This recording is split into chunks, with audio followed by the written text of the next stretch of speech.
packed tight, a man behind me keeps pressing into my backside. I'm wearing a mini skirt today with a thong underneath, and it only makes the situation worse. He lifts my skirt and presses himself against my hips. As the atmosphere heats up, someone in front of me slams into me, and I stumble back a step. My body stiffens as I feel like something just slid inside me. My name was Mandy Cox, and I was a diehard fangirl. I wanted a celebrity to notice me, so I dressed for attention.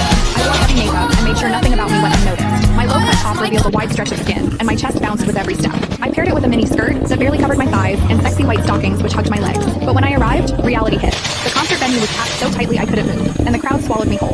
The celebrity was never going to notice me. I craned my neck and shouted, "Darling, take me." I never imagined that line would draw the wrong kind of attention. Instead of the celebrity, it caught a filthy creep. After I shouted it, I became aware of a man behind me, repeatedly bumping into me. At first, I brushed it off. In a crowd that dense, accidental contact was easy to explain, but the feeling wouldn't go away. Something hard kept pressing against my butt from behind. I assumed I'd accidentally backed into his hand where it rested behind me, so I turned and offered a polite apology. "Sorry, I didn't mean to bump into you." He paused, then flashed a leering smile and said, "It's okay, I don't mind." When I turned back toward the stage, I felt him press against me again, more deliberate than before. I kept my attention on the celebrity on stage and shut him out. The man became increasingly brazen, pulling up my skirt and pressing close against my backside. I had only a thong on underneath, which left my butt exposed. I felt his touch directly against my skin and assumed it was his finger. Only then did I realize something was wrong. The pressure was warm and solid in a way a finger could never be. My mind lurched as the truth hit me. In the 20 years of my life, this was the first time a man had ever molested me. Fear surged through me, sharp and overwhelming, and my body reacted with an instinct to flee, but there was no way to move. The concert floor was packed wall to wall, leaving me stuck where I stood. I drew myself tight, bracing as if tension alone could keep the fear out. As I did, my hips closed around the man's so-called finger, trapping it between my cheeks.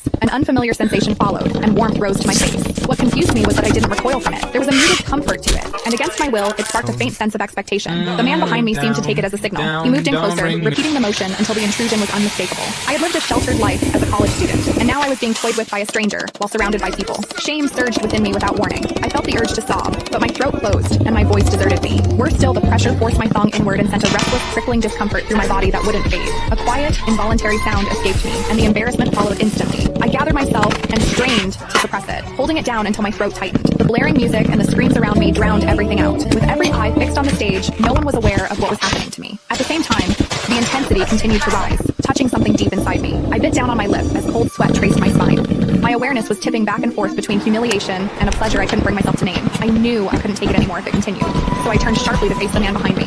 "Please, stop pushing. I can't take this anymore." See? When I finished speaking, the man leaned toward me and whispered in my ear, "Is it exciting, the way I'm pushing against you?" The shame was overwhelming, and I was on the verge of crying. "I'm a virgin. I've never done that kind of thing. Please, let me go." He didn't stop. Instead, his gaze burned deeper as he seized my waist, the pressure growing stronger. "You're really a virgin? Then let me show you what it feels like to be a..." Click the link in my bio to get the full story for free.